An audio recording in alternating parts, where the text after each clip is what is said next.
High guys, म यहाँ चाहिँ अब अस्ति मैले गुन्द्रुक हालेको थियो यसमा, अनि यसमा पनि हालेको थियो। एउटामा अब हालेको छ यहाँ रायोको साग र एउटामा हालेको छ दुधमानी र अनि आज हालेको 10 दिन भयो र अनि म निकाल्दैछु यो अब हाम्रो यो गुन्द्रुक भनेपछि अब यो नेपालीको हाम्रो अब पुरा प्रिय खाना हो र हाम्रो गोर्खा जातिको।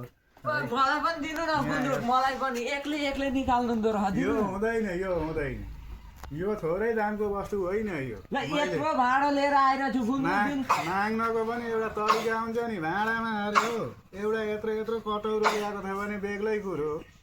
यत्रो वस्तु यसमा कति जाँदैन, यो एक बट्टा खनाइदिनु भने ठिक्क हुन्छ, हालिदिनु न। हुँदैन यो अलिकति खाएर मात्रै हेर्न यहाँ कस्तो अब अमिलो भएको छ मान्छेलाई। अब त्यस्तो राम्रो छ कि यो वस्तु अब एकदम मगाउँदो पहेँलो भएको छ अब यो।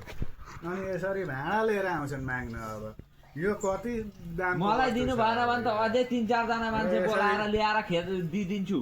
जतिजनै ल्याए पनि यो हुँदैन। र यो हो दुधमानेको। तपाईँहरूकोतिर पनि यो दुधमानी छ छैन? गए पनि केही पनि खुट्याउँदैनस् त अहिले। यहाँ मैले हालेको पो छ त यो। कति कष्ट छ यसमा। मैले के बेसी मागिरहेको छु त? एक भाँडो लिएर आउँछ, लैजा हातामा अलिकति लगेर खा भयो।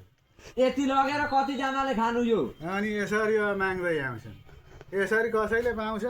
मान्छे नबोलाइ त म कहाँ। र यस्तै छ। अब तपाईँहरूकोतिर पनि यो माने छ छैन? अब छ भने चाहिँ यसरी नै हाल्नुहोस्। कस्तो राम्रो हुन्छ भने अब यो गाई अब निकालेर सुकाउनु पर्छ। सुकाएर चाहिँ अलिकति मसला हालेर उमालेर यसको रस खाउनु हो भने त नि अब तपाईँहरू यस्तो मजा लाग्छ कि अलिकति ग्यास भएको छ भने भुँडीमा यसको झोल खानु हो भने सट्टै भुँडीको अब ग्यास कमाउँछ यसले। र यो चाहिँ छ अब रायो, यो चाहिँ रायाको हो यो।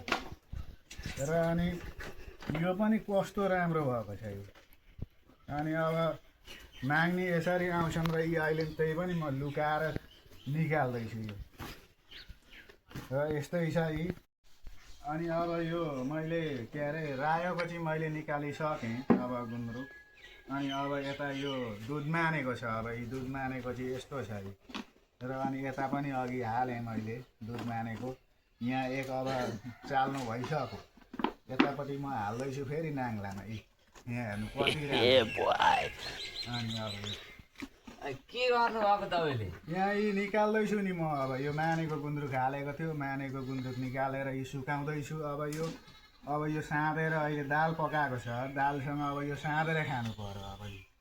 अब एकखेप सोध्छु म दिने कि नदिने गुन्द्रुक मलाई। राम्रो मुखले भन्दैछु। यो त अब दिने कुरो आएन।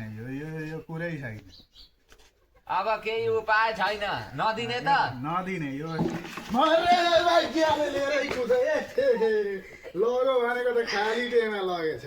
मर्यो अब लागेर थुक्के खाली खाओस् न त्यही खाली टेमाको। अब के खाँदो रहेछ यी छ गुन्द्रुक जाति।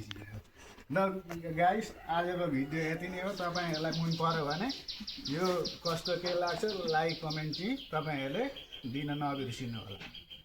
धन्यवाद।